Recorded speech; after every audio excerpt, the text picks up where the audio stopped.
and then all of a sudden, there's like this cracking sound, like this snap, and it's way off in the distance, but it's very clear. It cuts through the night in a way that it's like I didn't mishear that. I couldn't mistake that for anything. That was the cracking of what sounded like a whip.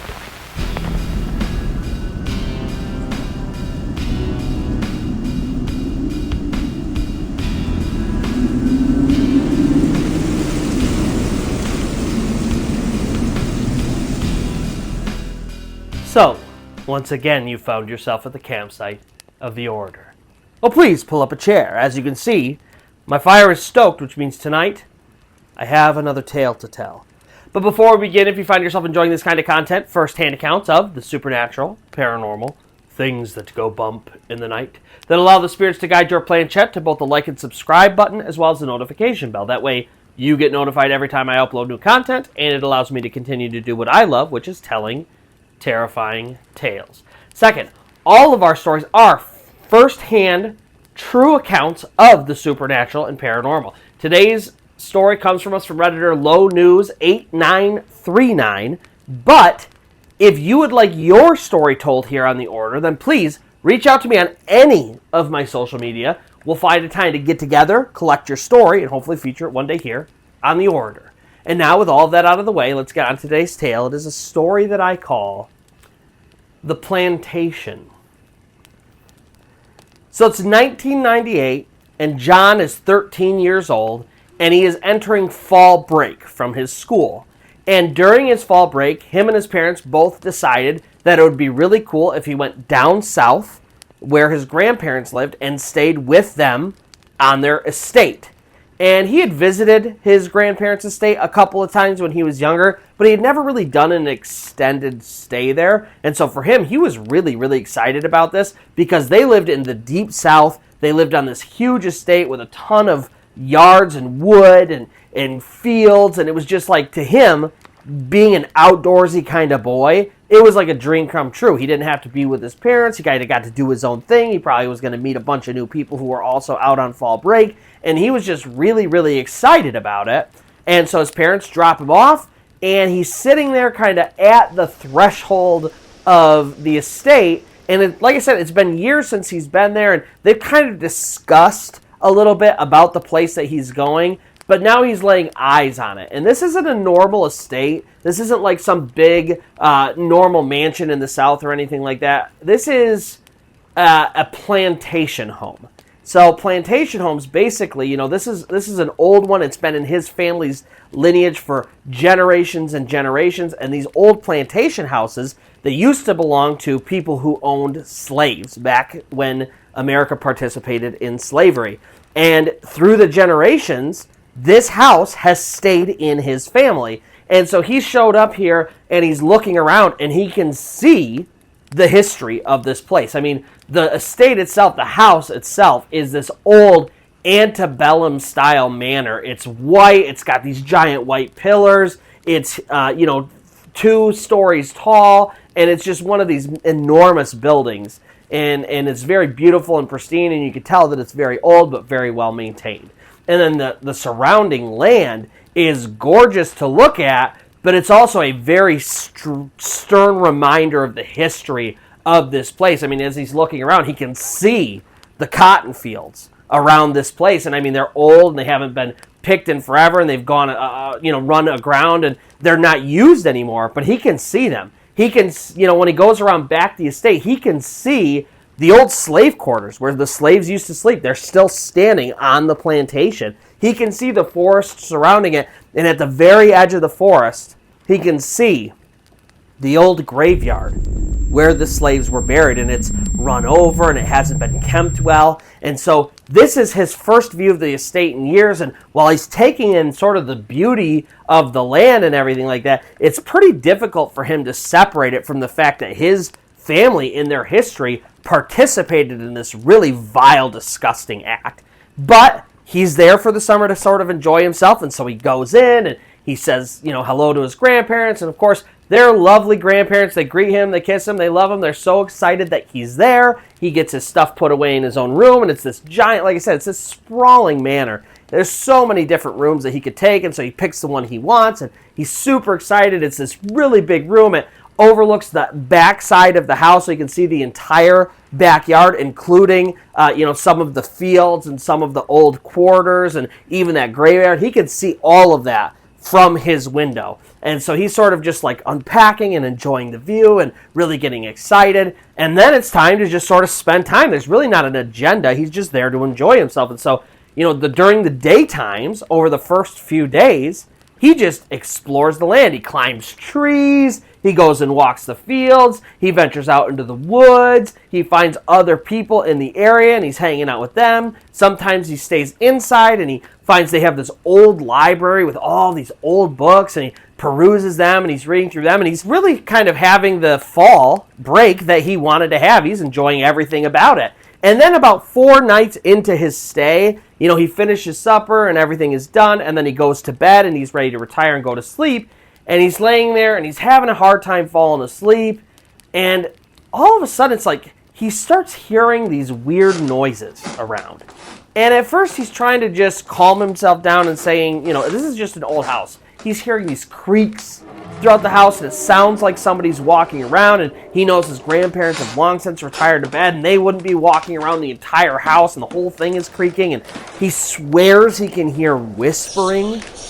And he's trying to kind of, listen and make it out, and he doesn't really know where it's coming from. He said, it almost felt like it was just sort of riding in on the wind, and 1 second it was there, and the next second it was gone.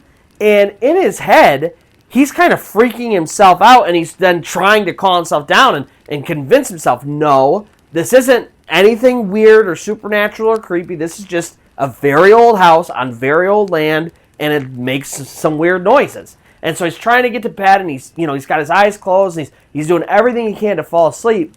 And then all of a sudden, there's like this cracking sound, like this snap. And it's way off in the distance, but it's very clear. It cuts through the night in a way that it's like I didn't mishear that. I couldn't mistake that for anything. That was the cracking of what sounded like a whip. And so all of a sudden, he's kind of on high alert, and he's listening. And he hears it again, a crack, and then right after, he hears almost like this deep groan, this moan. And he starts really freaking out because even though this is really far off, it is as clear as day. And he's awake, and he's too scared to go to the window and look out. But as he's listening, he can hear very distinctly these cracks of these whips, and then these cries of pain and anguish. And he's really, really freaked out, and he's just sitting there, and he's listening to it, and it's going on and on and on. He doesn't really know what time it is. There's no clocks in there. It's before he had a cell phone, all of that. And so he doesn't know, but he said it felt like it just went on for hours and hours and hours. And then at some point, it slowly faded away, and then after a little while, he did finally get to sleep.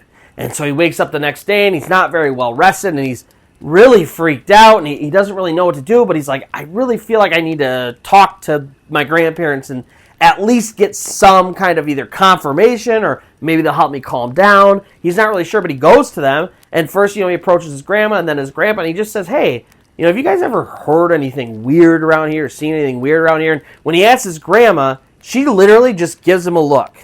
Like, we don't really talk about this kind of thing. And then that's it. She just gives him a look, and then she goes away. And that's it. She won't say anything at all about it. And so he confronts his grandpa next, and he basically asks him the same thing. Hey, have you ever heard anything or seen anything weird that you just couldn't explain? And, he said, this is when he was 13, a long time ago, but all he really remembers is that his grandpa just sort of mumbled something that wasn't really a real answer. He said something about the past and the history, and then he just that was it. He didn't really give him a very clear answer, and he was more confused when he was done, and then his grandpa disappeared into his study and closed his door, and he kind of felt like he was being ignored on purpose. And then he starts thinking back to all of the dinners that he's had over the last few days here, the conversations they've had, and he's sort of realizing that there's just this tension in this house because of the history of the house that nobody talks about, nobody addresses. He remembers all the times he's been there with his parents, and they just don't discuss it. It's like they're literally living on land that slaves helped build. All of the remnants of it are all around them, and they're just acting like that's not the case, and they're ignoring it. And so in his head, John, he's only 13, but he's thinking, there's a clear connection here of them ignoring what's going on and potentially these spirits kind of crying out for help. And so he's a little bit freaked out, but, it's the next night, and he goes to bed, and he feels comfortable. He's listening for a while. He doesn't hear anything, and at some point, he drifts off to sleep. And then in the middle of the night, maybe like 1, 2 in the morning, he's woken up by a sound. And he doesn't know what it is. And it's, he just wakes up, and he's got cobwebs in his head still, and he's rubbing the sleep out of his eyes, and he's trying to think, what brought me out of this sleep? When all of a sudden he hears it again, it's a crack! And this time it's the crack of a whip, but it is loud. Like, it sounds like it's outside of his window. Like, right outside of his window. And he hears this scream, cry of pain. And he's freaked out, and he pulls the covers over his head, and he can't believe it. And he wants to scream out, right? He wants to cry out for his grandparents, come help me. What is going on? But he said he just couldn't even talk. No sound would come out. He's just sitting there, clutching his blankets, wide-eyed in terror. And he's hearing the cracking of these whips, and he's hearing people screaming and crying and moaning in pain. And after a little while, he just said, I couldn't take it anymore. I had to see what was going on. And so slowly he makes his way out of his bed, and he walks all the way across his room to his window, and he pulls the curtains apart and looks out. And he looks out, and when he looks out, he sees, it's a full moon, and it's just so much open space. I mean, it's, the yard itself, and then all of these acres of fields beyond, and it's just a crystal clear night, and he sees everything. And it's, out by the fields, there's all this fog and mist, and through this fog, he can see people out in the fields. And he said they looked almost translucent. It's like he could tell they weren't real people. He could tell that it was something supernatural, but it was very clear. They were real embodiments of people. I mean, he said he could see them as clear as day, bent over, laboring, picking the cotton out of the fields. And he said, there are all these people out there, and then there was one guy. Everybody else is bent over, they're picking, you can tell, and there's one guy standing straight as an arrow, tall above everybody else, and he said he could see the whip in his hand, and he could literally, he's looking out the window, and like I said, it's clear as day, and he's seeing this person crack the whip against these slave workers, and he can hear them crying out in pain, and he's seeing the entire thing literally unfold in front of his eyes. And he said for the next hour, that's all he saw, and it wasn't like it continued like a progression of a story. He said it was almost like a loop. It was the same people picking the same cotton and the same guy whipping the same people over and over and over and over again. And he's just freaking out, and he can't tell anybody. He doesn't know what to do. And then slowly, the figures start to just sort of dissipate, fade away into the vapor of the air. And then all of a sudden, it's gone. The voices are gone. The images are gone. It's just totally quiet. And he's just standing there, staring out at this land. And he's just pouring sweat. And his eyes are wide. And he just can't believe what he's just seen.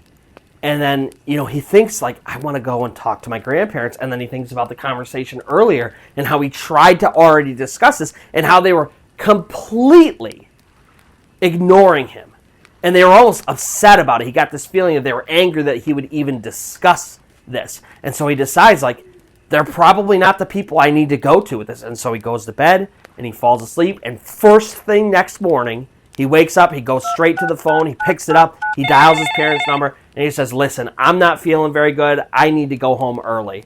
And it's only been a couple days into his stay. He's supposed to be there for the week. And his parents kind of get the sense that either something was wrong or maybe he was just feeling homesick. They weren't really sure, but they got the message pretty clearly that he didn't want to stay there anymore. And he just told his grandparents, listen, I had a great time. Thank you so much, but I really need to go home. And kind of everybody was sort of confused. Everybody sort of knew something maybe had happened to him, but everybody was treating it with either respect or they were ignoring it because it's just a conversation they don't want to talk about and they don't have.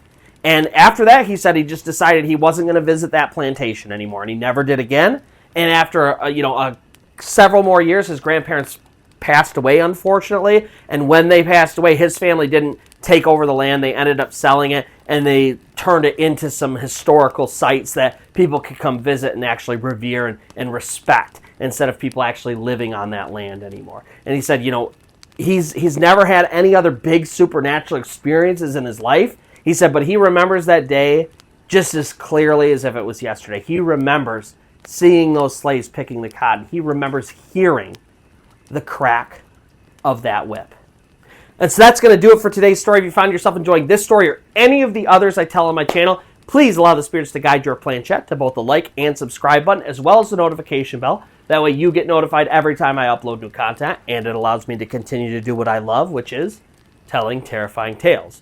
And of course, all of my stories are first-hand accounts of the supernatural and paranormal. Today's story will be linked below in the comments section. But if you'd like your story told here on The Order, please reach out to me on any of my social media. We'll find a time to get together. I'll collect your story and hopefully feature it one day here on The Order. And so until next time, where you'll pull up your chair, my fire will be stoked, and I will have another tale to tell.